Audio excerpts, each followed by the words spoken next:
చూస్ country delight, live better. ఇప్పుడే country delight app ని download చేసుకోండి.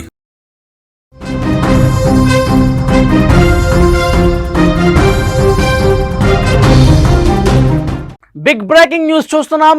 జపాన్లో చిన్నగా అలజడి మొదలవుతోంది. జపాన్ నాశనం అవబోతోందని ఇప్పటికే కొన్ని ఊహాగానాలు ఉన్నాయి. పెను విధ్వంసం అని జపాన్ బాబా వాంగా చెప్పినటువంటి పరిస్థితి ఉన్న నేపథ్యంలో ఇప్పటికే జూన్ 21 నుంచి 900కు పైగా భూకంపాలు వచ్చాయి. గడిచిన 48 గంటలుగా జపాన్ దీవుల్లో ప్రకంపనలు మొదలవుతున్నాయి. ఏ క్షణం ఏం జరుగుతుందో అనే ఉత్కంఠ ప్రజల్లో కనిపిస్తోంది. జపాన్ వైపు పర్యాటకులు అస్సలు కన్నెత్తి చూడటం లేదు. ప్రపంచం చూపు మొత్తం ఇప్పుడు జపాన్ వైపే కనిపిస్తుంది. భూకంపం వచ్చే అవకాశాలు ఏమైనా ఉన్నాయంటూ సైంటిస్టులు కూడా, అక్కడ ప్రభుత్వం కూడా, అధికార యంత్రాంగం కూడా చాలా నిశితంగా గమనిస్తున్నటువంటి పరిస్థితి. జూన్ 5 ప్రపంచం మొత్తం ఇప్పుడు ఎదురు చూస్తున్నటువంటి రోజు రానే వచ్చింది. జపాన్లో పెను విధ్వంసం వస్తుందని బాబా వంగా చెప్పడంతో అసలు ఏం జరుగుతుందని ప్రపంచం మొత్తం కూడా తమ పనులన్నీ ఆపు చేసుకుని చాలా క్లియర్గా అబ్జర్వ్ చేస్తున్నటువంటి పరిస్థితి. జపాన్ భయంతో వణికిపోతోంది. ఏ క్షణం అసలు ఏం జరుగుతుంది, అసలు ఏ క్షణం ఎలాంటి పరిస్థితి ఉంటుందని ఒక ఆందోళన వాళ్ళలో చాలా స్పష్టంగా కనిపిస్తోంది. ఎటు నుంచి ప్రళయం ముంచుకొస్తుందో అని జపాన్లో ఒక టెన్షన్ కనిపిస్తోంది. జూన్ 21 నుంచి 900కు పైగా భూకంపాలు, గడిచిన 48 గంటలుగా జపాన్ దీవుల్లో ప్రకంపనలు సంభవించడంతో రియో తాత్సుకి చెప్పినట్టు సునామీ తప్పదా అనే ఉత్కంఠ కనిపిస్తోంది. ఈ నెల 3వ తారీఖున టొకారా దీవుల్లో 5.5 తీవ్రతతో వచ్చిన భూకంపం ఈ ఊహాగానాలకు మరింత ఊతమిచ్చినట్లుగా కనిపిస్తోంది. ఆ దేశంలో ఎలాంటి విధ్వంసం జరుగుతుందన్న ఒక భయం మాత్రం చాలా మందిలో కనిపిస్తుంది. పర్యాటకులు అయితే అసలు అటువైపు కన్నెత్తి చూడటం లేదు. పర్యాటకులు వాళ్ళు చేసుకున్నటువంటి విమాన బుకింగ్లు కూడా పూర్తిగా క్యాన్సిల్ చేసుకున్నారంటే వాళ్ళలో ఎలాంటి భయం ఉందో మనం అర్థం చేసుకోవచ్చు. రియో తాత్సుకి బలంగా విశ్వసించే జపనీయులు సునామీ వస్తుందనేటువంటి ఒక భావనతో పూర్తిగా వాళ్ళలో చాలా భయం అనేది ఉంది. సోషల్ మీడియాలో ఈ ప్రచారం సునామీ కంటే ఎక్కువగా విజృంభిస్తోంది. ప్రపంచ యూట్యూబ్ ఛానల్స్ జపాన్ సునామీ మీదే తీవ్రంగా చర్చలు చేస్తున్నటువంటి పరిస్థితి. చైనీస్, వియత్నాం, థాయ్ భాషల్లో కూడా ఇలాంటి వీడియోలు వ్యాప్తి చెందాయి. జపాన్ వైపు అక్కడికి ప్రజలు, అక్కడ ఉన్నవాళ్లే బయట ప్రాంతాలకు వెళ్ళిపోతున్నారు. బయట నుంచి ఒక్కళ్ళు కూడా జపాన్కి ఇప్పుడు రావట్లేదు. అక్కడ ప్రభుత్వం చాలా స్పష్టంగా చెప్తోంది, మా దేశం యొక్క పర్యాటకం 83% కుదేలైపోయింది. ఎవరు కూడా జపాన్ రావడానికి సాహసించట్లేదు. అలాంటివి ఏమీ నమ్మొద్దు. ఈ బాబాలు చాలామంది చాలా రాస్తూ ఉంటారు, చెప్తుంటారు, వాటిని వేటిని నమ్మకండి అని చెప్పినప్పుడు కూడా అక్కడ ఉన్నటువంటి ప్రజల్లో ఆ భయం కనిపిస్తుంది. బయట దేశం నుంచి వచ్చేటి పర్యాటకులకు కూడా ఆ భయం అనేది చాలా స్పష్టంగా ఉంది. ఎందుకంటే చేసుకున్నటువంటి ఆ విమాన బుకింగ్లు కూడా పూర్తిగా క్యాన్సిల్ చేసుకున్నారంటే ఎంత భయానకమైనటువంటి పరిస్థితి ఉందో తెలుసు. ఎందుకంటే గతంలో చెప్పిన జోస్యాలు 100% నిజమయ్యాయి. ఇక్కడ మీరు స్క్రీన్లో చూస్తున్నారు. 2011లో జపాన్లో ఎలాంటి భూకంపం వచ్చింది, ఎలాంటి సునామీ వచ్చింది, పూర్తిగా నగరాలని ఏ విధంగా లోపలికి సముద్రపు నీరు చొచ్చుకొని వచ్చిందో, భూ ప్రకంపనలు ఏ విధంగా జరిగాయో చాలా స్పష్టంగా ఆ విజువల్స్ కనిపిస్తున్నాయి. మళ్ళీ అలాంటి ఉపద్రవం ముంచుకొస్తే ఏంటి మా పరిస్థితి అనుకుంటూ అక్కడి జనం భయంతో గజగజ వణుకుతున్నారు. ఇప్పుడు జపాన్లో ప్రస్తుత పరిస్థితి ఏంటి? జపాన్లోని టొకారా దీవుల్లో భూ ప్రకంపనల అలజడి మొదలైనట్టుగా సమాచారం వస్తుంది. అక్కడ గత కొన్ని వారాలుగా అలజడి కనిపిస్తూనే ఉంది. గత 2 వారాల్లో చూసుకుంటే 900కు పైగా భూ ప్రకంపనలు వచ్చాయంటే పరిస్థితి అక్కడ ఈ బాబా వాంగా చెప్పిన దానికి, రియో తాత్సుకి చెప్పిన దానికి సమీపంగా జరుగుతున్న పరిస్థితి ఏమైనా ఉందా?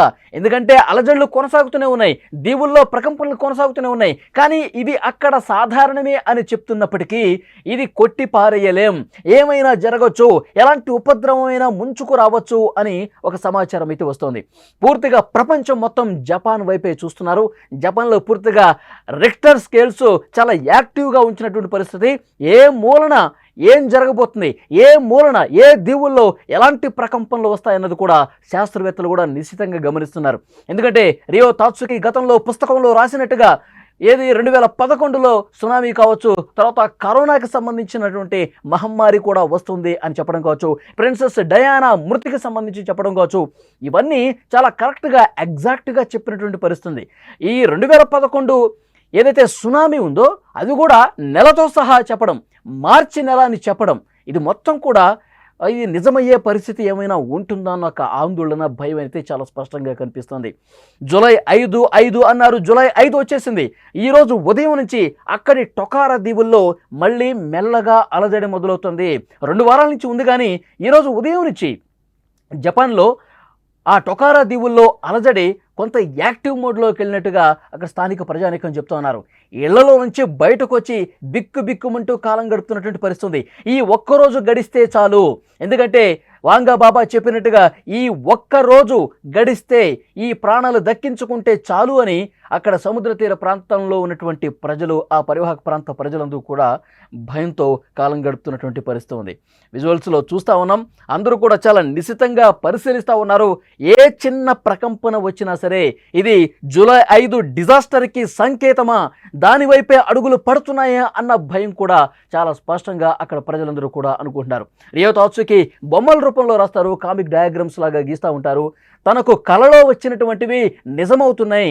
మొదటగా ఏవైతే చెప్పారో అందరూ లైట్ తీసుకున్నారు, కొట్టిపడేశారు. నాకు కలలో ఏదైతే కనిపిస్తుందో, ఏదైతే జరుగుతుందో కొన్ని సంవత్సరాలకు అది నిజమవుతోంది. కాబట్టి నాకు వచ్చిన కళని వచ్చినట్టుగా నా మైండ్లో మెదిలిన ప్రతి దాన్ని కూడా ఆమె డయాగ్రామ్ రూపంలో, ఒక బొమ్మ రూపంలో గీస్తూ ఉంటారు, రాస్తూ ఉంటారు, ఆ పుస్తకం భద్రపరుస్తూ ఉంటారు. ఈ పుస్తకంలో అనేక భవిష్యత్ అంశాల గురించి ఉన్నాయి. ఇప్పుడు 2025 సంవత్సరం జూలై 5న ఆమె చాలా స్పష్టంగా ఏం చెప్పారంటే, ఫిలిప్పీన్స్ అలాగే మధ్య పసిఫిక్ మహాసముద్రంలో మధ్యన నీటి అడుగు భాగాన ఒక బలమైనటువంటి విస్ఫోటనం జరగబోతోంది. సముద్రపు అంచున, సముద్ర గర్భంలో ఒక అతిపెద్ద చీలిక రాబోతోంది. అగ్నిపర్వతం విస్ఫోటనం లాంటి ఒక బద్దలయ్యేటువంటి పరిస్థితి కనిపిస్తోంది. అది జూలై 5, 2025. దీని ప్రభావంతో అతిపెద్ద సునామీ రాబోతోంది. జపాన్ను అతలాకుతలం చేయబోతోంది. జపాన్ ప్రజలు తీవ్రంగా ఇబ్బందులు పడే పరిస్థితి ఉంటుంది.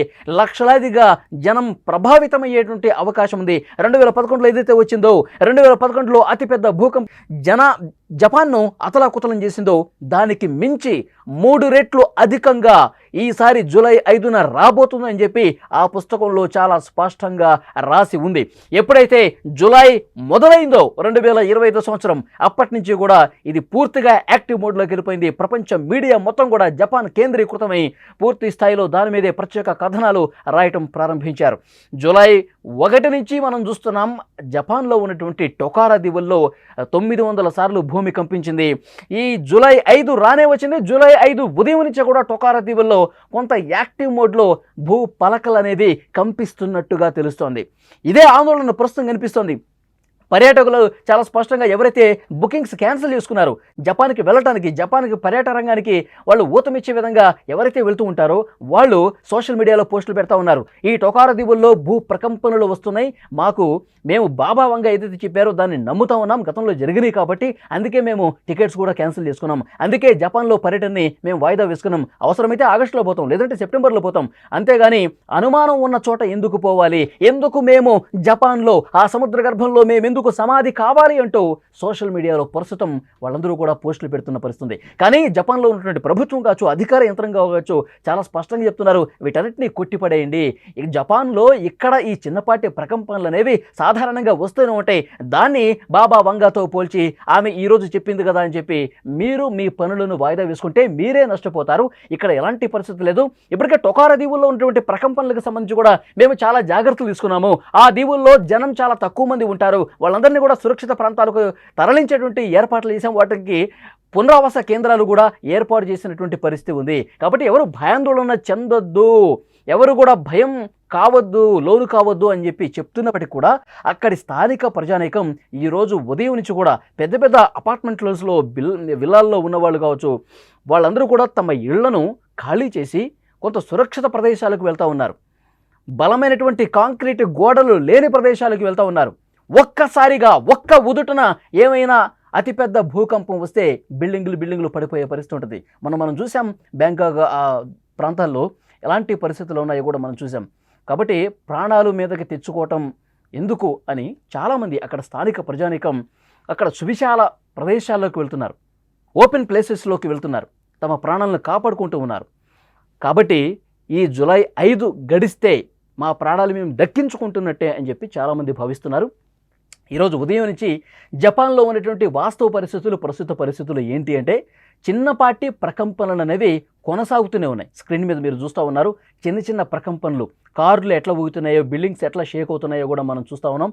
రియో తాత్సుకి పుస్తకంలో జూలై 5 అని చెప్పి చాలా స్పష్టంగా నమోదైనటువంటి నేపథ్యంలో ఇక్కడ మీరు రైట్ సైడ్ బాక్స్లో పాత విజువల్ చూస్తున్నారు. 2011లో వచ్చినటువంటి అతిపెద్ద భూకంపానికి సంబంధించినటువంటి దృశ్యం మీరు చూస్తూ ఉన్నారు.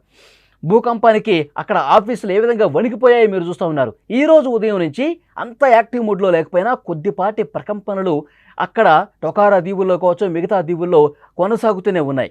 మరి ఈ సాయంత్రం వరకు గడిస్తే చాలు, ఈ సాయంత్రం వరకు ఎలాంటి అలజడి ప్రకంపనలు రాకుండా ఉంటే చాలు అంటూ అక్కడి దేవుణ్ణి మొక్కుకుంటున్నారంటే పరిస్థితి కొంత ఆందోళనకరంగా ఉందనేది చెప్పక తప్పదు. సో ప్రభుత్వం మాత్రం అన్ని రకాల ఏర్పాట్లు చేస్తున్నాము. ఎక్కడ చిన్నపాటి అలజడి జరిగినా ప్రజల్ని కాపాడేందుకు అధికార యంత్రాంగం శాయశక్తులా కృషి చేస్తుంది. ఆ బాబావంగా చెప్పిన మాటల్ని అంతగా సీరియస్గా తీసుకోవాల్సిన అవసరం లేదు, ధైర్యంగా ఉండండి అని వారు చెప్తా ఉన్నారు.